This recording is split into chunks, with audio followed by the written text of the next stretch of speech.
Shalom, selamat pagi Bapak Ibu sekalian. Selamat mengikuti ibadah pagi ini baik secara online.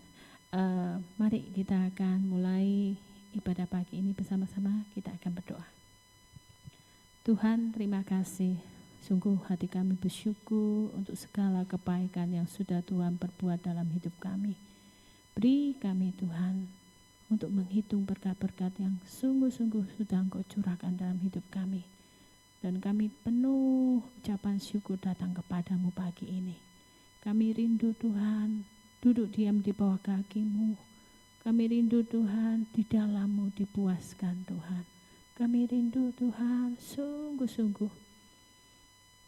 Kami mau merasakan hadirat-Mu Bapa. Berkati mereka yang sedang mengikuti secara online. Berkati kami semua yang ada di tempat ini, di gereja ini. Terima kasih Bapa, terima kasih. Dalam nama Tuhan Yesus, doa ini kami naikkan. Amin.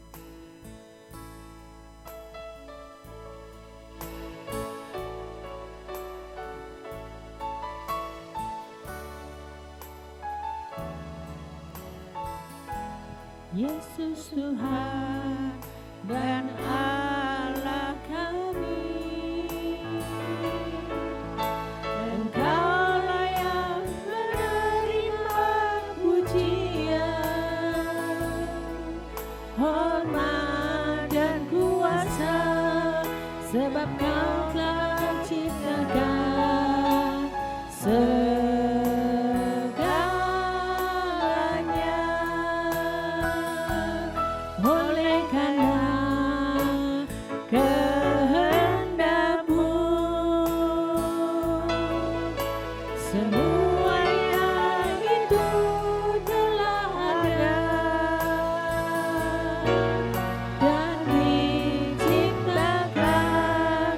untuk kemuliaan-Mu.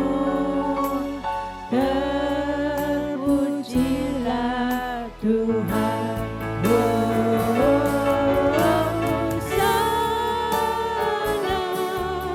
Terpujilah Tuhan, terpujilah Tuhan Yesus.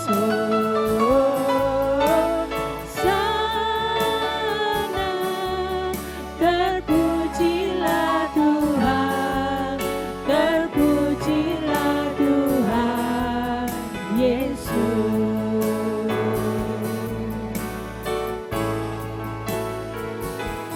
Yesus Tuhan dan Allah kami, Engkaulah yang menerima pujian, hormat dan kuasa, sebab Kau telah ciptakan segalanya. Oleh karena kehendak-Mu, semuanya itu telah ada dan diciptakan untuk kemuliaan-Mu. Terpujilah Tuhan.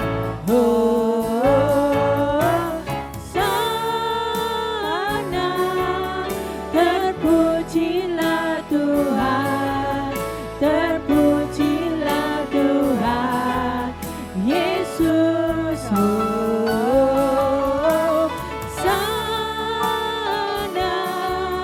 Terpujilah Tuhan, terpujilah Tuhan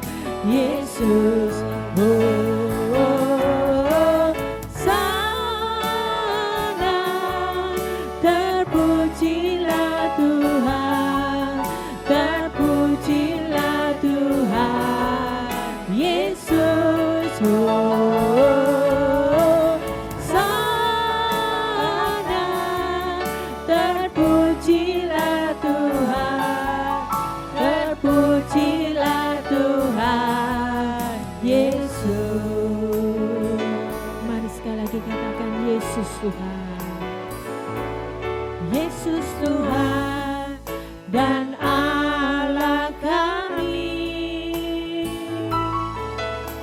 Engkaulah yang menerima pujian, hormat dan kuasa telah ciptakan segalanya.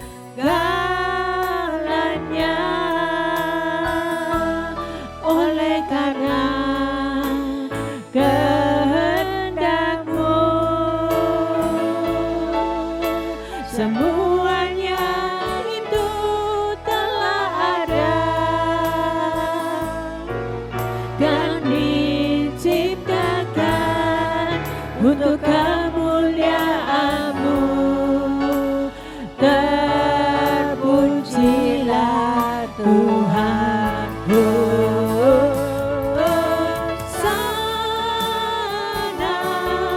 Terpujilah Tuhan, terpujilah Tuhan Yesus, Hosana.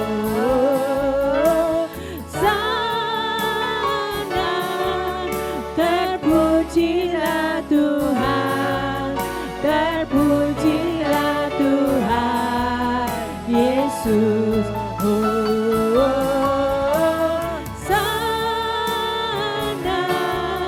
Terpujilah Tuhan, terpujilah Tuhan Yesus, Hosana.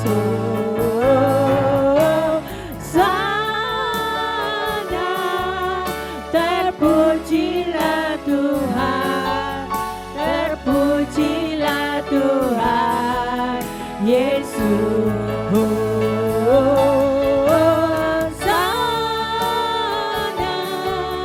Terpujilah Tuhan, terpujilah Tuhan Yesus, Hosana.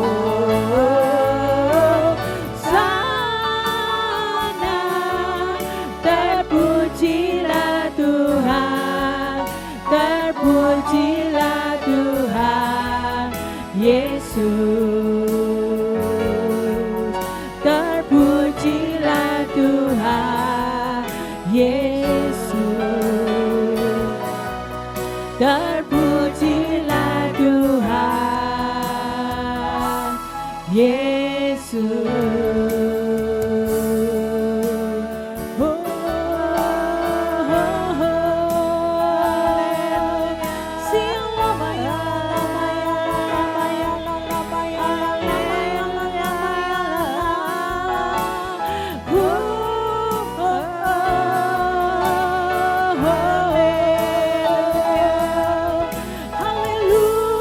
Hallelujah.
Sungguh kami percaya Bapa.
bagiku untuk berharap. imanku takkan luntur, bahkan semakin teguh saat ku memuliakan namamu.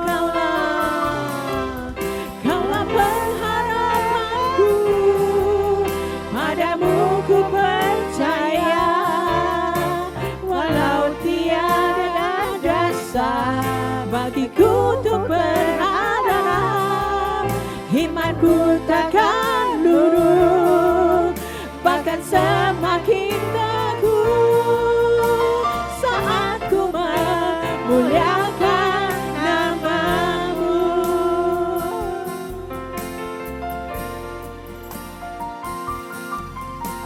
Tiada yang mustahil dan tiada yang sukar bagimu Tuhan, dan bagiku yang percaya.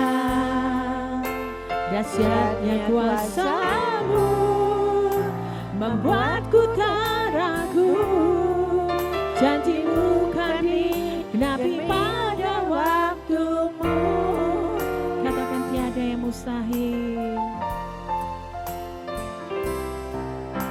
tiada yang mustahil dan tiada yang sukar bagimu Tuhan, dan bagiku yang percaya.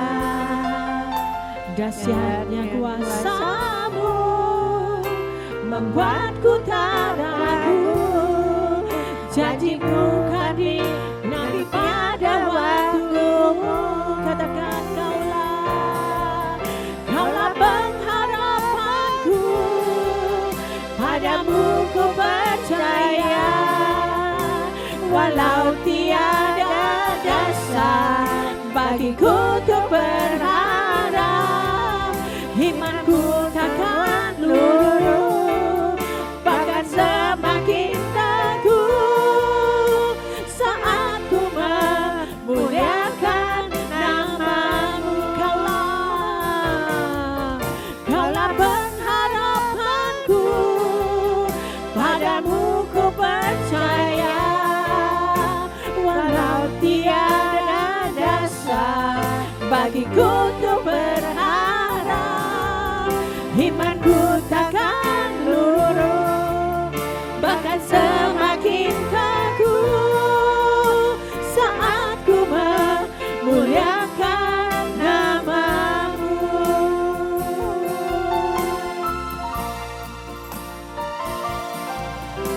Tiada yang mustahil dan tiada yang sukar bagimu Tuhan, dan bagiku yang percaya. Dahsyatnya kuasa-Mu membuatku tak ragu, janji-Mu kan digenapi pada waktu-Mu. Katakan tiada yang mustahil, tiada yang mustahil dan tiada yang sukar bagimu Tuhan, dan bagiku yang percaya. Dahsyatnya kuasa-Mu membuatku tak ragu, janji-Mu kan digenapi pada waktu-Mu. Kaulah pengharapanku, padamu ku percaya, walau tiada dasar bagiku untuk berharap, imanku takkan luntur, bahkan semakin teguh saat ku memuliakan namamu. Kaulah pengharapanku, padamu ku percaya, walau tiada dasar bagiku untuk berharap, imanku takkan luntur, bahkan semakin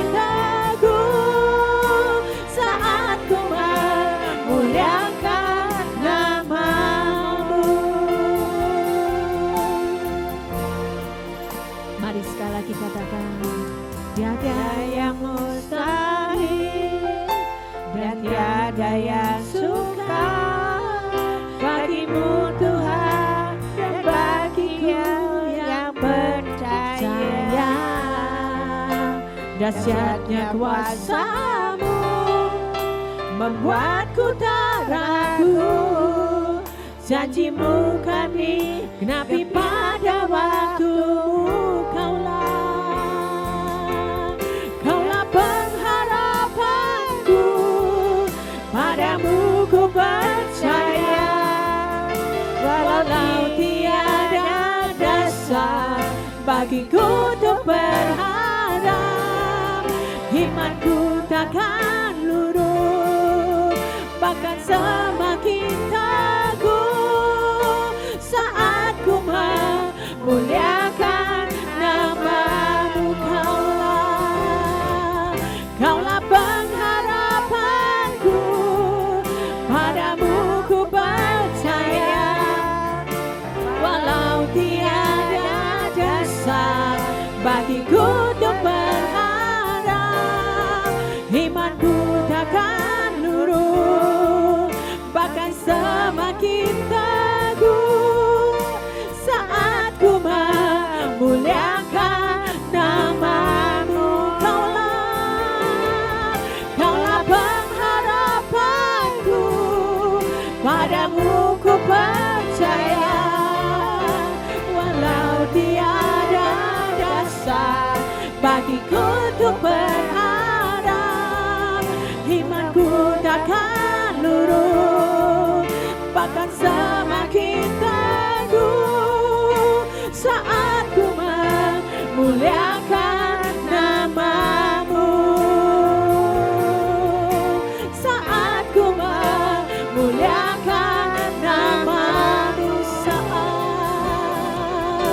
saat ku memuliakan nama-Mu.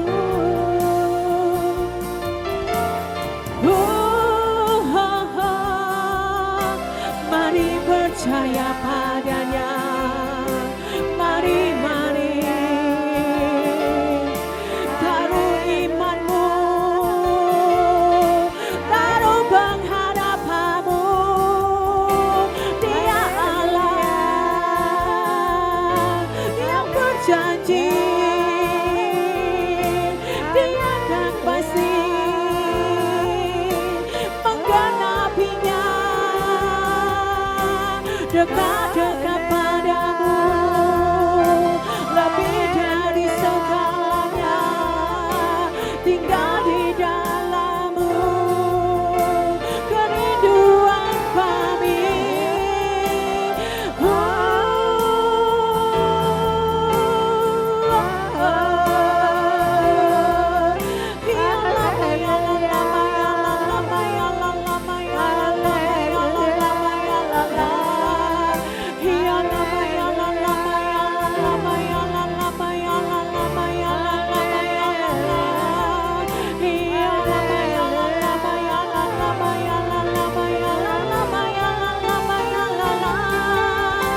Engkau Tuhan yang lebih kenal,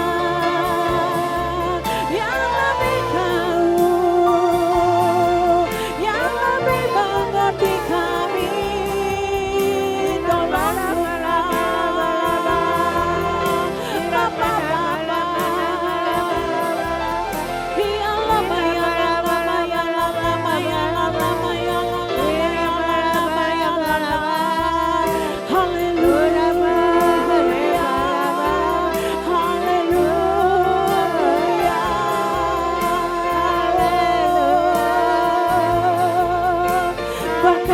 Hati kami lebih Bapa, kami rindu dipuaskan di dalam-Mu. Bapa, Engkau yang dilayakkan, Engkau yang layak Tuhan.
nasib hidup kami, Bapa.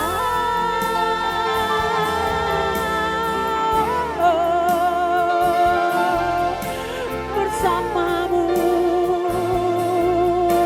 lebih dari segalanya.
Betapa dahsyatnya kuasa-Mu, hadirat-Mu kini penuhiku, bawaku mendekat padamu, bawaku mendekat padamu, bawaku mendekat padamu.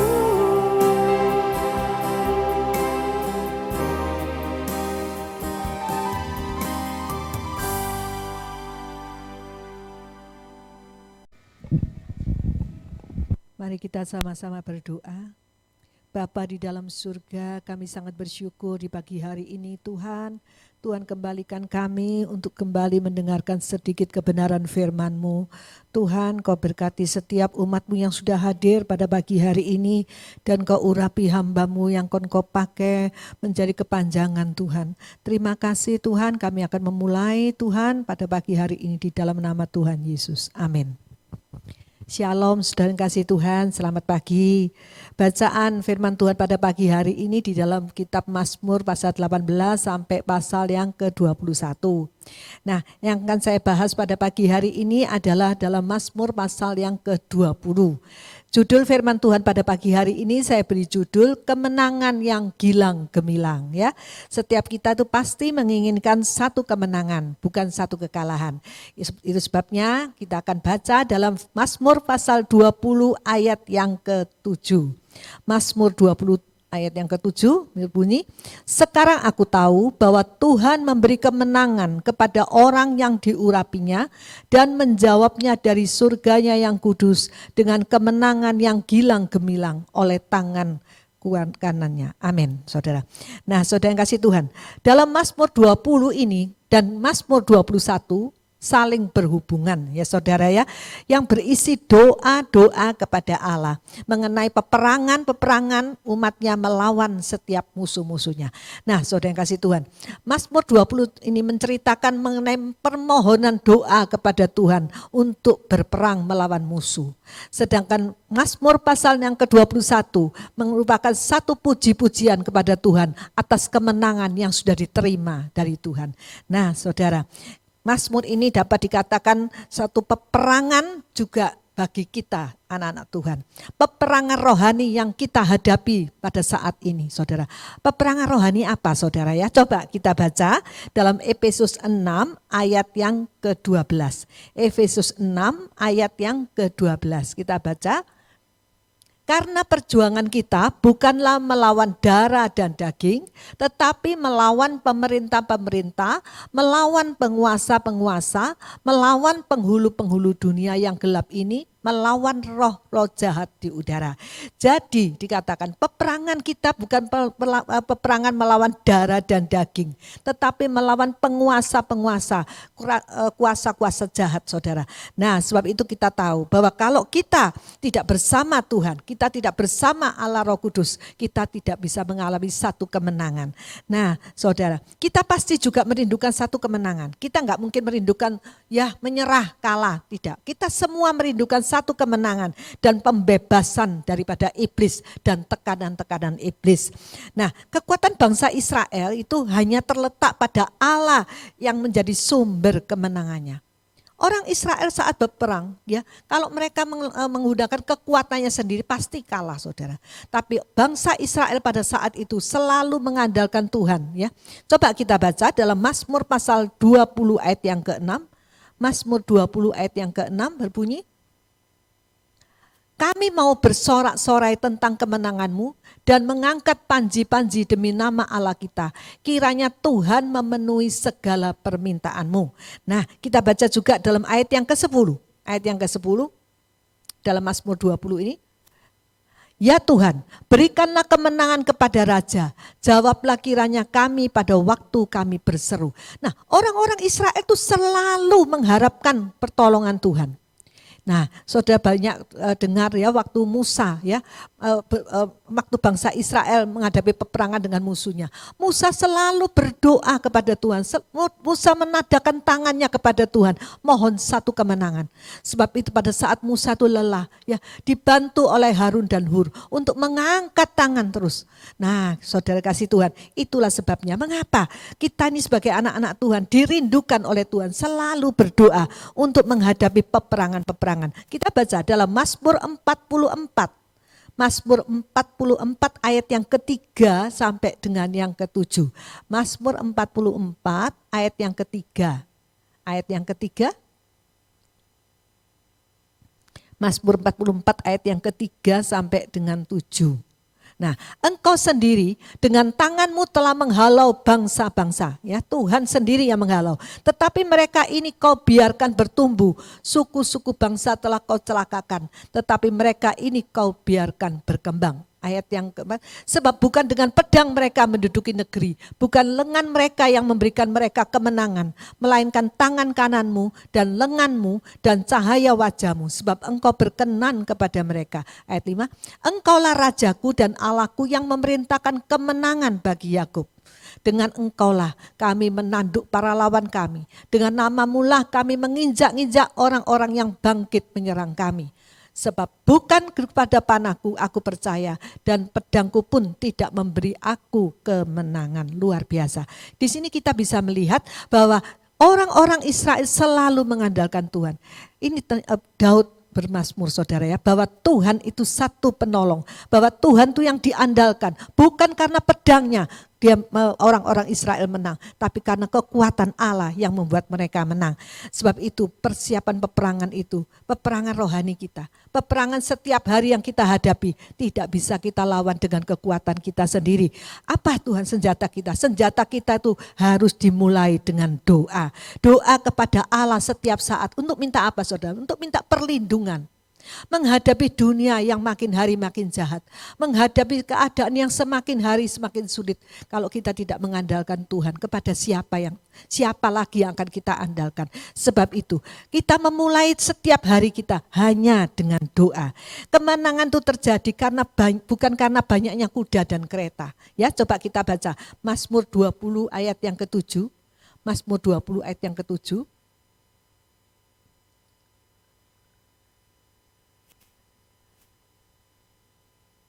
Oh, sorry. Salah ayatnya. Mazmur 20 ayat yang ke-7. Oh, ayat yang ke-8. Orang ini memegahkan kereta dan orang itu memegahkan kuda. Tetapi kita bermegah di dalam Tuhan Allah kita. Memang saudara, orang dunia itu mengandalkan kekuatannya, mungkin kepandaiannya, mungkin kedudukannya. Tapi lain dengan kita. Saat kita tuh sebagai anak-anak Tuhan, kalau kita mau mengandalkan kekuatan kita, kepandaian apapun yang kita miliki, kadang-kadang Tuhan izinkan kita mengalami satu kekalahan. Kadang-kadang kita diizinkan Tuhan. Karena apa saudara? Karena kesombongan kita, karena kita merasa aku bisa tanpa Tuhan, diizinkan oleh Tuhan. Diizinkan supaya kita tuh sadar bahwa hanya Tuhan saja yang kita andalkan.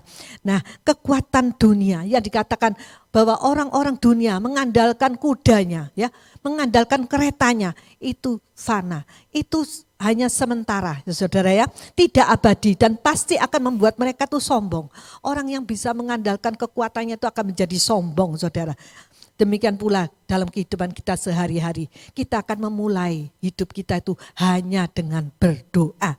Hanya dengan berdoa, saudara, agar apa? Perlindungan dan kemenangan yang dari Tuhan itu akan diberikan kepada setiap kita dalam menghadapi apa? Peperangan rohani. Kalau kita tuh rohani kita sudah lemah, manusia roh kita tuh lemah, ya. Kita ini sudah enggak berdaya lagi. Apalagi saudara yang bisa kita andalkan. Sebab itu kalau kita doa pagi, itu penting. Manusia roh kita perlu dibangkitkan kembali. Pada saat saya sendiri pernah mengalami, saya ini pernah mengalami di tahun 2020 akhir, ya saudara ya. Pada saat itu saya ini kok merasa enggak ada apa-apa ya, enggak ada masalah, tapi kok rasanya kok hati ini kok enggak enak gitu ya, rasanya kok kosong saudara. Ya, sampai itu pada akhir Desember, tanggal 30 Desember, terus saya merasakan Tuhan, ini akhir tahun, kita harus periksa diri, kita harus memeriksa keadaan kita selama 1 tahun ini bagaimana ya. Waktu itu saya pikir, waduh ini kok enggak enak ya, rasanya kok hati ini kosong ya. Nah, waktu itu saya ambil keputusan, saya mau mengikuti kebaktian walaupun secara online untuk semalam suntuk. Waktu itu saya mengikuti dari gereja lain karena di gereja saya enggak ada kebaktian akhir tutup tahun ya. Waktu itu saya mulai dibangkitkan, saya mulai bergairah, mulai sampai pagi saya ini setelah mengikuti dari gereja ini saya mengikuti dari gereja lain sampai pagi saudara, sampai pagi roh ini disegarkan kembali oleh Tuhan. Nah itu loh saudara, kita enggak bisa membiarkan manusia roh kita ini tertidur, kita enggak bisa membiarkan manusia roh kita ini enak-enakan ya, zona nyaman, enggak bisa. Mungkin hidup kita secara jasmani ini zona nyaman, tapi manusia roh kita harus dibangkitkan, harus bergairah kembali supaya apa? Kita bisa merasakan pendekatan diri kita kepada Tuhan. Nah jelas saudara bahwa kita ini tidak bisa mengandalkan kekuatan kita sendiri, tapi walaupun pihak-pihak lain selalu mengandalkan kekuatannya, tapi kita sebagai anak-anak Tuhan perlu mengandalkan Tuhan setiap saat. Di dalam sejarah telah terbukti saudara ya, bahwa bangsa dan kerajaan adik kuasa itu hancur karena apa? Karena sombong, karena mengandalkan kekuatannya sendiri. Orang sombong itu Tuhan katakan bakalnya hancur. Ya, bakalnya, walaupun seperti kelihatannya mereka tuh sombong ya, tapi sepertinya tetap enak hidupnya. Tapi firman Tuhan katakan, coba kita baca dalam Yesaya 2 ayat yang ke-11. Yesaya 2 ayat yang ke-11. Manusia yang sombong akan direndahkan. Ini firman Tuhan katakan, dan orang yang angkuh akan ditundukkan. Dan hanya Tuhan sajalah yang maha tinggi pada hari itu. Biar orang tuh tahu, kalau orang sombong itu akan direndahkan. Orang angkuh akan ditundukkan. Supaya mereka tahu hanya Tuhan. Hanya Tuhan saja yang harus kita andalkan. Kita baca dalam Yesaya pasal pasal 5 ayat yang ke-15. Ya, maka manusia akan ditundukkan dan orang akan direndahkan. Ya, orang-orang sombong itu akan direndahkan. Beberapa kali dalam firman Tuhan dikatakan orang sombong itu pasti direndahkan oleh Tuhan. Ya, saudara yang kasih Tuhan, kita sudah tahu bahwa saat kita itu diinginkan oleh Tuhan, rendahkan diri, merendahkan hati. Tuhan itu akan campur tangan. Nah, ketika Allah itu merespon kehidupan kita, Ia akan menyatakan kehadirannya dalam kehidupan kita. Orang yang rendah hati, orang yang mau menundukkan diri kepada Tuhan, Tuhan itu akan merespon kehidupannya. Pada saat Tuhan merespon kehidupan kita, Tuhan itu hadir dalam kehidupan kita. Tuhan itu akan campur tangan dalam setiap kehidupan kita. Nah, dan kita boleh masuk dalam perkenanannya. Kalau kita itu direspon oleh Tuhan, berarti kita itu masuk dalam perkenanan Tuhan. Pada saat kita direspon oleh Tuhan, kita akan memperoleh satu kemenangan. Ya, bukan kemenangan biasa, dikatakan kemenangan yang gilang gemilang. Karena Allah itu selalu melindungi setiap umatnya. Sebab itu saudara, dikatakan kalau kita berserta Tuhan, kita tidak usah takut. Ya, kita harus menaruh kepercayaan kita kepada Allah sepenuhnya, ya, sepenuhnya. Kita baca dalam 2 Korintus 9 ayat yang ke-8. 2 Korintus 9 ayat yang ke-8. Dan Allah sanggup melimpahkan segala kasih karunia kepada kamu, supaya kamu senantiasa berkecukupan di dalam segala sesuatu, dan malah berkelebihan di dalam pelbagai kebajikan. Betapa baiknya Allah kita, ya, luar biasa. Dikatakan Allah tuh sanggup melimpahkan segala kasih karunia kepada kamu, supaya kamu tuh senantiasa berkecukupan dalam segala sesuatu, dan malah berkelebihan di dalam berbagai kebajikan. Dikatakan berkecukupan itu jangan kita terus berpikir, oh secara materi berkecukupan. Bukan secara materi saja kita berkecukupan, tapi saudara, damai sejahtera, ya, ketentraman hati kita itu dicukupkan sampai kita itu apa? Bisa menjadi terang, bisa menjadi cahaya buat orang lain. Nah, saudara yang kasih Tuhan, kita sudah melihat hal ini. Sebab itu kita harus berdoa secara khusus agar Tuhan tuh turun tangan. Kita tuh nggak bisa berdoa untuk cari Tuhan tuh hanya untuk mencari mujizat. Kita tuh berdoa kepada Tuhan untuk ketemu Tuhan, untuk merasakan satu interaksi yang intim dengan Tuhan. Kita membutuhkan pertolongan Tuhan, kita membutuhkan kekuatan, bimbingan yang dari Tuhan untuk menghadapi kesulitan. Kesulitan makin hari makin sulit, saudara, ya. Dunia ini makin sulit. Kalau saudara dengar di luar bagaimana keadaan, ya, semua barang naik, ya, barang naik. Apa yang kita produksi harus naik, tapi belum tentu ada pembeli yang mau karena harga naik. Tapi kita mengandalkan Tuhan. Kita tidak mengandalkan kuda maupun kereta. Kita hanya berdoa. Berbeda, saudara. Memang kadang-kadang orang dunia mengalami kesulitan. Anak Tuhan juga mengalami kesulitan. Tapi firman Tuhan katakan, jangan mengandalkan kuda maupun kereta. Jangan mengandalkan kekuatannya sendiri. Tapi berdoa. Ya, berdoa tuh sungguh-sungguh mempunyai satu hubungan yang intim dengan Tuhan. Sampai hadirat Tuhan tuh ada. Sampai Tuhan tuh campur tangan dan turun tangan dalam kehidupan kita. Nah, saudara kasih Tuhan, zaman sekarang kita ini bukan lagi berdoa untuk apa? Untuk menghindari kesulitan hidup. Enggak bisa, saudara. Kesulitan hidup enggak bisa dihindari. Tapi kita bisa minta pada Tuhan, minta kekuatan, minta hikmat pada Tuhan untuk menghadapi kesulitan-kesulitan hidup kita. Pada saat kita diberi hikmat oleh Tuhan, luar biasa. Saya ada satu kesaksian yang saya baru dengar, ya, saudara, ya. Ada saya waktu dengar kesaksian ini, saya merasakan, oh Tuhan tuh luar biasa. Kadang-kadang orang berpikir, oh orang kalau di kota besar tuh enak, ya. Orang kalau di pedalaman, di kota, saya sering kalau berdoa, Tuhan, hamba-hambamu di pedalaman, di kota-kota kecil, di desa-desa tuh bagaimana dengan keadaan seperti ini. Tapi waktu saya dengar kesaksian nih, memang Tuhan tuh tidak hanya melihat kita yang ada di kota besar, ya, kita yang hidupnya itu enak, dikira enak, saudara, tapi Tuhan juga pedulikan orang-orang miskin. Tuhan tuh pedulikan orang miskin yang di desa-desa di pedalaman. Saudara lihat, orang ini seorang ibu, ya, seorang ibu ini di pedalaman, ibu yang miskin, yang punya anak lumpuh, saudara. Bukan lumpuh, bukan karena lumpuh dari lahir, tapi punya satu penyakit sehingga anak ini tidak bisa berjalan lagi. Pada saat itu Ibu ini cinta Tuhan, ibu ini berdoa, Tuhan, bagaimana Tuhan anakku nih, aku yang enggak punya uang, bagaimana aku harus berobat kemana, enggak tahu. Waktu dia berdoa, dia ketemu sama Tuhan, Tuhan katakan, dokter Mark yang bisa menyembuhkan anak ini. Dia bilang, dokter Mark itu siapa? Dia juga enggak tahu ya. Tapi waktu dia tuh tahu, Tuhan kok bicara dokter Mark ini siapa? Saya harus kemana ini? Di mana? Negara mana? Dia enggak tahu. Saudara tahu, Tuhan tuh bisa kirim dokter Mark ini. Dokter ini sebetulnya akan mengadakan perjalanan dengan pesawat, ya. Tapi karena pesawatnya itu ada kesulitan, dia harus jalan darat, ya. Sebelum dia jalan darat, dia tuh masuk ke satu desa, ya. Masuk satu desa, terus dia lihat satu rumah ini yang terbuka. Dia tuh lihat, terus ibu ini mau cari siapa? Terus dokter ini tanya, loh itu kenapa anak itu kok duduk aja? Iya, anak ini duduk karena dia tuh lumpuh, ya, karena satu penyakit.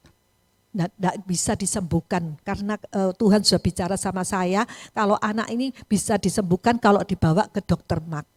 Dokter Mark ini kaget, saudara. Loh, dokter Mark coba anak itu bawa sini. Ya, saudara tahu yang datang itu ya dokter Mark. Dari situ saya lihat, oh Tuhan tuh punya cara yang luar biasa. Kita nggak bisa menjangkau ya dokter yang terkenal, tapi Tuhan bisa kirim dengan cara karena kesulitan pesawat dokter ini bisa masuk di desa itu, saudara. Luar biasa. Sebab itu jangan kita nih meremehkan Tuhan. Tadi firman Tuhan katakan, kalau kita nih harus berlaku ramah kepada Tuhan. Ya, jangan kita terus bersungut-sungut dalam menghadapi satu masalah, kesulitan hidup. Ya, kita nggak bisa, saudara, kita menghadapi kesulitan terus kita memarah-marahi Tuhan. Nggak bisa. Tapi firman Tuhan katakan dalam kitab Ayub, berlakulah ramah kepada Tuhan, maka hatimu itu akan tentram. Saudara yang kasih Tuhan, dunia ini sebagai medan peperangan buat kita. Marilah kita memohon kekuatan untuk mengatasi ya masalah hidup dan mohon satu kemenangan yang dari Tuhan. Selanjutnya gimana? Kita juga membutuhkan dukungan doa. Ya, kita dukung Ibu Gembala kita. Ya, supaya Ibu Gembala diberi kekuatan. Kita dukung saudara-saudara seiman kita. Kita butuh dukungan doa dari pihak-pihak lain. Supaya apa saudara? Kehidupan rohani kita juga dibangkitkan. Kehidupan rohani kita tidak tertidur, tapi terus bersemangat ya. Terus sehat. 2 Tesalonika 3 ayat yang pertama. Coba kita baca. 2 Tesalonika 3 ayat yang pertama. Pertama sampai kelima. Selanjutnya saudara-saudara berdoalah untuk kami supaya firman Tuhan beroleh kemajuan dan dimuliakan sama seperti yang telah terjadi di antara kamu. Ayat 2, dan supaya kami terlepas daripada para pengacau dan orang-orang jahat sebab bukan semua orang itu beroleh iman. Tetapi Tuhan adalah setia, Ia akan menguatkan hatimu dan memelihara kamu terhadap yang jahat. Dan kami percaya dalam Tuhan bahwa apa yang kami pesankan kepadamu, kamu lakukan dan akan kamu lakukan. Kiranya Tuhan tetap menunjukkan hatimu kepada kasih Allah dan kepada ketabahan Kristus. Saudara yang kasih Tuhan, Rasul Paulus katakan, berdoa. Ya, berdoa bukan untuk diri sendiri. Seringkali kalau kita dalam masalah ya, kita hanya berdoa masalah kita. Tuhan tolong, Tuhan lepaskan aku dari kesulitan hidup. Tapi Paulus katakan, berdoalah untuk orang lain. Pada saat kita mau berdoa, baik untuk pemerintah dikatakan ya, supaya negara kita nih dipimpin oleh hikmat daripada Tuhan. Saudara, kalau kita mau berdoa untuk masalah orang lain, Tuhan itu akan campur tangan dalam masalah kita juga. Sebab itu saudara, seorang yang kehidupan kerohaniannya tidak sehat, ya, orang tuh kadang-kadang kita melihat orang tuh kenapa kok gak datang ya, orang ini kok jadi lemes ya rohaninya, orang ini kok jadi tertidur ya rohnya. Kita berdoa. Saudara lihat saat-saat ini banyak peperangan ya, peperangan rohani di mana iblis itu akan menghantam setiap anak-anak Tuhan. Banyak perceraian. Saya punya teman mau bercerai. Saya cuma pikir, kenapa ya kok bercerai ya? Saya lihat mereka tuh rukun, saudara. Mereka tuh rukun sekali. Saya lihat tahu-tahu mau bercerai. Dan saya sekarang lihat sendirian, ya. Saya lihat selalu sendirian. Saya berpikir, Tuhan, iblis itu menghantam. Saya tanya, masalah apa ya? Suami tidak selingkuh, istri tidak selingkuh. Masalah kecil, saudara, bercerai. Karena iblis itu selalu membohong-bohongi kita, selalu menghasut kita. Ada seorang ibu ini cantik saudara, ya. Ibu ini cantik, ya, keluarganya bahagia. iblis tuh kalau mau menghancurkan keluarga tuh kok menghancurkan lewat pikiran dulu, saudara. Ibu ini cuma dibisiki oleh iblis, kamu tuh cantik loh, kamu tuh cantik. Ya. Terus kalau cantik tuh mau diapakan ya? Kamu kok cuma gini aja sih hidupnya. Loh, terus seorang ibu ini berpikir, iya ya. Terus dia kepikir, aku nih cantik ya, aku nih cantik ya. Mulai saudara, iblis bekerja ya. Iblis bekerja tuh enggak sampai di situ. Enggak cuma ngomongin kamu tuh cantik ya. Mulai iblis tuh. Saudara kasih Tuhan, sampai seorang ibu yang sungguh-sungguh di dalam Tuhan, yang rukun dengan suaminya ditinggal. Karena dia merasa cantik. Bisikan iblis cuma ngomong kamu tuh cantik loh. Kamu tuh cantik. Dengan kecantikannya manusia tuh bisa sombong, saudara. Ibu ini mulai sombong. Ibu ini mulai bisa, ya, mulai suaminya tuh diremehkan. Mulai. Kalau seorang suami mulai diremehkan, dia merasa lebih dari suaminya. Dia mulai cari yang lain. Sampai satu hari ibu ini meninggalkan suaminya. Ibu ini pindah ke laki-laki lain. Pindah ke laki-laki lain. Rumahnya hancur. Itulah keinginan iblis. Sebab itu kalau manusia rohnya kita. Manusia roh kita terus dibangun. Tiap pagi ini kita berdoa untuk membangun manusia roh kita. Kita nggak bisa, saudara, tanpa hidup di dalam keintiman dengan Tuhan. Saat kita ini mundur, rohani kita mundur ya. Iblis itu gampang menghantam kita. Mungkin ibu itu saat itu ya seperti saya tahun 2020 yang lalu. Manusia roh saya ini dingin, saudara. Loh, saya tetap ibadah, bukan tidak ibadah, tapi kosong ya, seperti ada satu kekosongan. Tapi pada saat saya mau introspeksi diri di akhir tahun, kok gini ya aku ya, kok gini. Saya ambil komitmen doa, cari Tuhan. Kalau kita mulai ambil keputusan, ambil komitmen, kita mau cari Tuhan, maka kita akan ketemu Tuhan. Dan Tuhan tuh senang, saudara. Pada saat kita masuk dalam hadiratnya, Tuhan tuh turun tangan. Roh Kudus mengurapi kita kembali, sehingga kita mempunyai hubungan yang intim dengan Tuhan. Satu kemenangan yang luar biasa. Kalau kita manusia roh kita sudah dibangkitkan, kita akan mengalami satu kemenangan. Bukan kemenangan untuk melawan manusia, tapi kemenangan untuk melawan kuasa dan penguasa di udara. Saudara, lihat bahwa dunia yang jahat ini akan bertambah jahat. Dunia ini tidak bisa, Tuhan, saudara, akan menjadi baik. Firman Tuhan katakan, ya, dunia makin hari makin jahat. Ya.